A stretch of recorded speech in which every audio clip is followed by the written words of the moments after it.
Look, if you're gearing up for the IELTS General Training Writing exam, you might actually be losing crucial marks before you even put pen to paper. Seriously, simple, easily avoidable mistakes, like using bullet points, turning in super messy handwriting, or just failing to hit your word counts, can absolutely tank your score.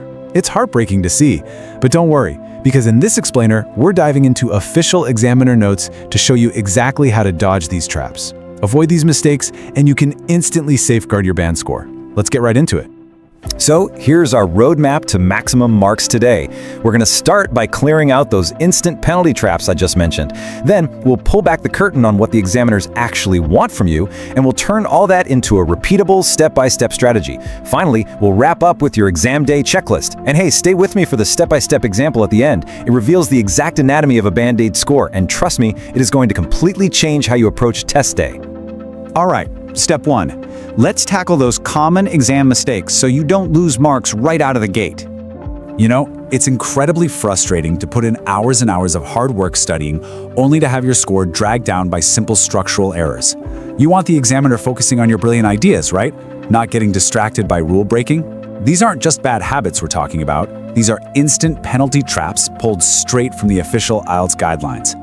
First off, you absolutely must answer in full connected text. If you use bullet points or note form anywhere in your response, instant penalty.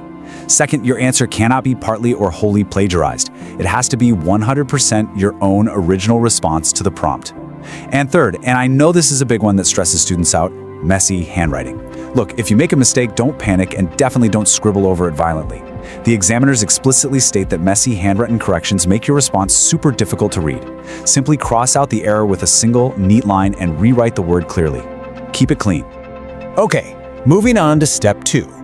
Now we know what not to do, let's talk about what examiners actually want. The rules of the game.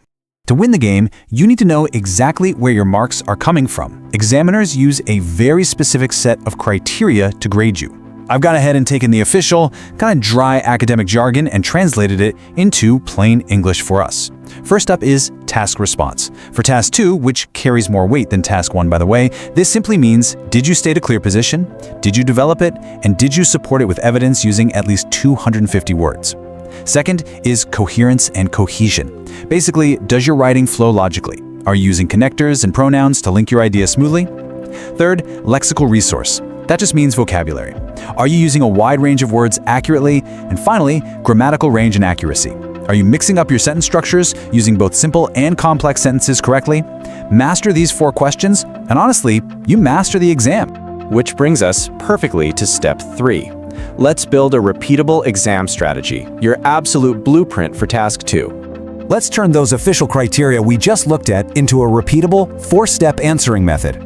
Anytime you read a task 2 prompt, step 1 is to formulate a clear position immediately. Don't leave them guessing. This directly satisfies that task response criteria. Step 2, organize your ideas into logical paragraphs. Stick to one central topic per paragraph. Boom, that hits your coherence mark. Step 3, you've got to link your sentences using varied cohesive devices. Think of transition words like furthermore or on the other hand. This gets you those cohesion marks. And finally, step 4, support your ideas with evidence and examples. You can even draw from your own experience here. This perfectly rounds out exactly what the examiner wants to see.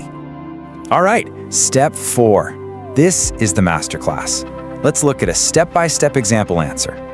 This is where the theory turns into real, tangible marks. Here is an official Task 2 prompt. In Britain, when someone gets old, they often go to live in a home with other old people where there are nurses to look after them. Sometimes the government has to pay for this care. Who do you think should pay for this care? The government or the family? Give reasons for your answer and include any relevant examples. Now notice the command terms here. You absolutely must take a position on who should pay. You have to give reasons and you must include relevant examples. First, let's see what happens when things go a bit wrong. This is an actual candidate script that scored a band 5. Visually, right off the bat, you can see those messy, heavily scribbled out corrections we talked about earlier. It's just distracting, isn't it? But looking deeper, the examiner notes that the organization here is really weak. The paragraphing doesn't help group ideas around a central topic, which makes the whole message incredibly difficult for the examiner to follow. The sentence control is also pretty weak. So while this student actually had some relevant ideas, they lost massive marks on coherence and grammatical accuracy. Now look at the difference here. This is the first half of a script that scored a massive Band 8. Just visually, it's so much cleaner. But more importantly, look at the structure. In the very first paragraph, this writer formulates a crystal clear position and outlines that they will look at 4 different models. They have perfectly nailed step 1 of our strategy. The examiner specifically praised the script for being very well organized and for analyzing the topic from different angles. And check out how brilliantly they achieved those high coherence and cohesion marks. I've pulled out a couple of key sentences to show you. Notice how the paragraphs start. Firstly, the company can be responsible, and then the very next paragraph begins, a second solution is that the government has to take the responsibility. See what they did there? They are using clear, highly logical connectors. The examiner knows exactly where this argument is going at all times. This is exactly what we mean when we say you need to link your ideas. Let's move to the second half of this Band-Aid script. Notice how they naturally introduce another point, another way of solving this problem, and then a last solution is. But, and this is absolutely crucial, they don't just list these ideas, they support them. For example, when mentioning the idea of individuals saving money, they provide the counter-argument that some people just can't afford to save from their salary, so the government would have to step in. The ideas are fully supported by real logic and examples. The examiner noted that this answer is easy to read. And honestly, ultimately, that's the whole goal. Make it effortless for the examiner to give you top marks. Okay, we've made it to step 5. Let's get your exam day checklist sorted so you are 100% ready for test day. We've seen the traps, we've learned the rules, and we've analyzed a top-tier example. Here is your final rapid-fire checklist to ensure you don't leave a single mark on the table. Always answer is full connected text, no bullet points. Write at least 250 words. Develop a really clear position on the prompt right away. Use logical connectors to link your thoughts smoothly. Support your ideas with solid examples, and please cross out any errors neatly. So, here's my challenge to you. Take this exact framework we just went through, find a practice prompt right now, and write a response. See how it feels to apply this strategy. And be sure to check out our other IELTS explainers to keep leveling up your exam skills. Are you ready to stop losing those easy marks and finally write your way to a Band 8? Grab a pen and let's get to work.